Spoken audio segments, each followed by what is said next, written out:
Olá e sejam bem-vindos a mais um episódio do canal Dividendos. Investir no mercado imobiliário foi sem dúvida uma das opções mais rentáveis das últimas décadas. No entanto, nem sempre é necessário comprar uma casa ou apartamento para ganhar exposição a estes ativos. Hoje apresentamos os REITs. Vamos a isso.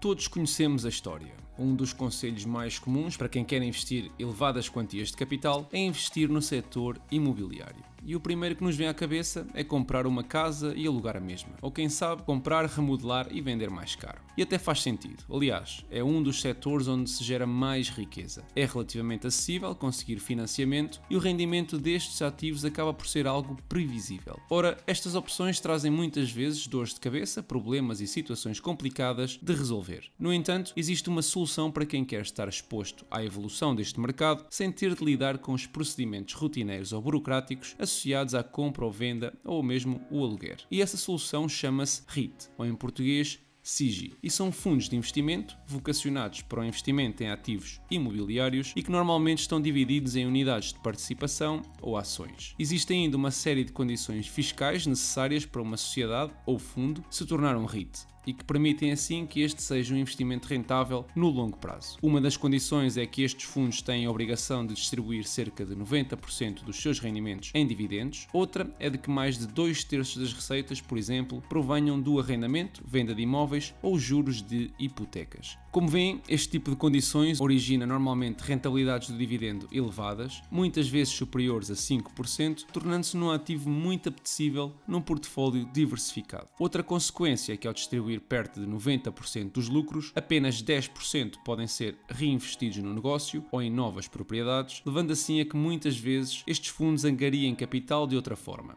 ou através do endividamento, e já vamos ver que a alavancagem deste setor é brutal, ou através da diluição dos acionistas ao emitir novas ações. Mas mais importante que o enquadramento legal ou fiscal é o tipo de fundo em que queremos investir. Existem essencialmente dois tipos de REITs: os Equity REITs, que geram rendimentos de longo prazo provenientes do arrendamento e venda de imóveis, e os Mortgage REITs, que investem em hipotecas ou títulos hipotecários de imóveis, sejam eles comerciais ou residenciais. Como podem ver logo à partida, são dois estilos de negócio muito distintos, com as REITs de hipotecas a serem bem mais complexas e, quanto a mim, mais arriscadas e sensíveis a flutuações de taxas de juros. Dentro das REITs da Equity, temos fundos dedicados a nichos de mercado muito específicos, como são os escritórios, industriais, centros comerciais, apartamentos, centros médicos, data centers, hotéis, armazéns, moradias, triplo N e por fim também torres de telecomunicações. Por exemplo, a REIT Simon Property Group é um fundo de investimento que só investe em propriedades de centros comerciais. Já a Avalon Bay, por exemplo, investe apenas em apartamentos familiares. A Digital Realty é, por exemplo, um fundo dedicado a propriedades de data centers. Esta especificidade acaba por fazer sentido, uma vez que o quadro diretivo do fundo é especialista num determinado segmento do mercado, assim que se vocês procuram exposição a vários tipos de imóveis, o ideal é diversificar também neste caso. A próxima pergunta é então, como podemos avaliar estes fundos? Qual o valor intrínseco das suas ações? As métricas financeiras, como os benefícios por ação, não são muito úteis nesta situação, uma vez que nos standards financeiros GAAP, as empresas reportam a depreciação e amortização, por exemplo. E no caso dos imóveis, se forem bem cuidados, o valor aumenta com o tempo, não decai. O ideal é olhar para os fundos de operações, ou FFO, que são basicamente o equivalente ao fluxo de caixa de operações. Para obter este valor, os REITs adicionam ao lucro líquido as despesas não monetárias, como a depreciação e amortização, e subtraem, por exemplo, as vendas de propriedades nesse período. Ainda mais importante é olhar para os fundos de operações ajustados, ou AFFO, que subtraem o CAPEX de manutenção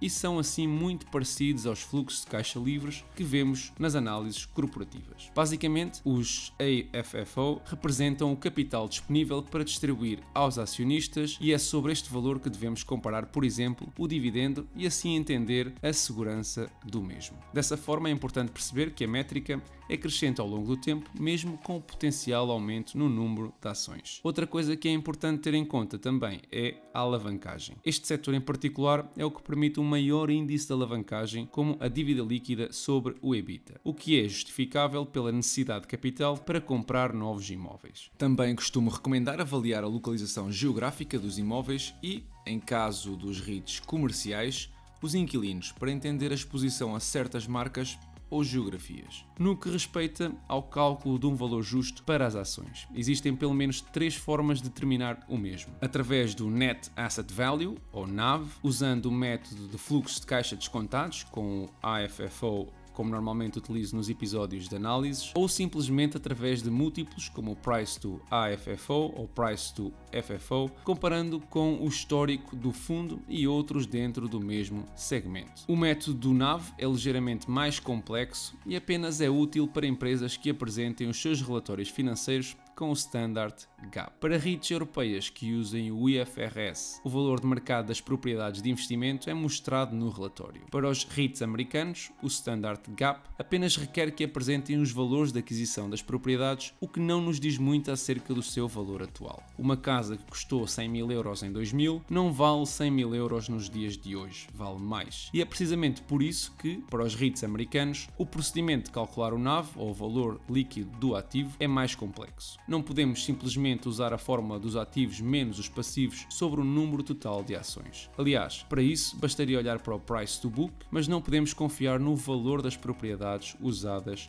no balanço. O que se faz normalmente é olhar para o lucro operativo líquido, ou NOI, e dividi-lo pelo Cap Rate. Este Cap Rate é o retorno esperado da propriedade. Por exemplo, compram uma casa por 100 mil euros e esperam arrendar a mesma, digamos que por 12 mil euros ao ano. No final do ano, o vosso retorno líquido é, de forma arbitrária, 8 mil euros depois de descontadas as vossas despesas com a casa. Assim, o Cap Rate da vossa propriedade é de 8%.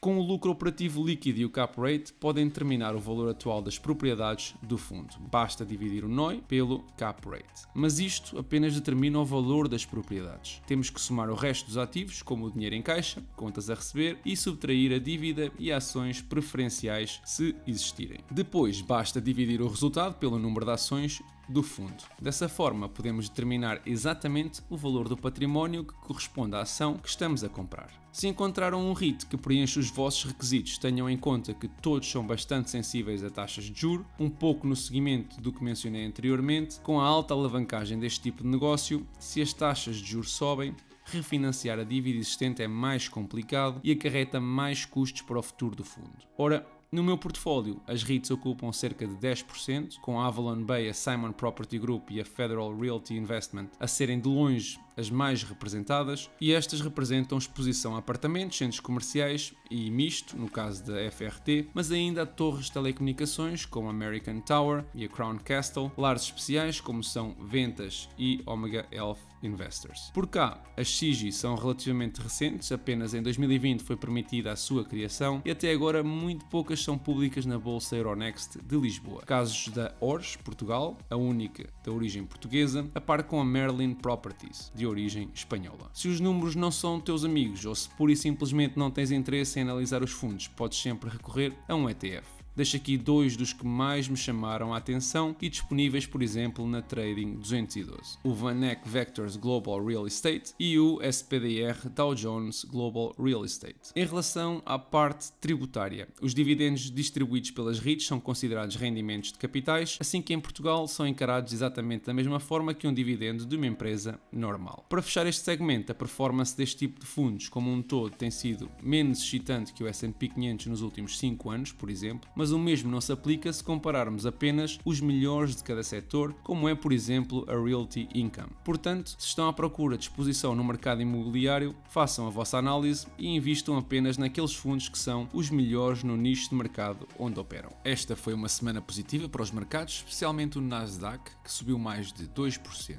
E positivo também foram as 4 subidas dos dividendos por parte da WestRock, AbbVie, da Exxon e da Visa. Assistimos ainda aos reportes trimestrais de grandes empresas nos últimos dias, em especial da Apple, que fechou assim o seu ano de 2021. E como tal, podemos rapidamente comparar com a avaliação que fizemos no episódio 40 e perceber se a avaliação continua a ser válida. Ora, eu tinha estimado um crescimento do EBITDA de 44% para os 110 mil milhões de dólares e a empresa apresentou 120 mil milhões, o que representa um crescimento de 55%. Portanto, a avaliação do EBITDA peca por demasiado conservadora. Já os fluxos de caixa dos acionistas resultam em 6 dólares e 32 cêntimos por ação, um valor dentro das minhas previsões, pelo que o valor intrínseco calculado usando o método de descontos de fluxo de caixa não anda muito longe da realidade. E isso ajuda a explicar o porquê da empresa ter corrigido, ainda que ligeiramente, durante a última sexta-feira. É incrível que uma empresa com a dimensão da Apple consiga apresentar um crescimento de receita anual na ordem dos 30%.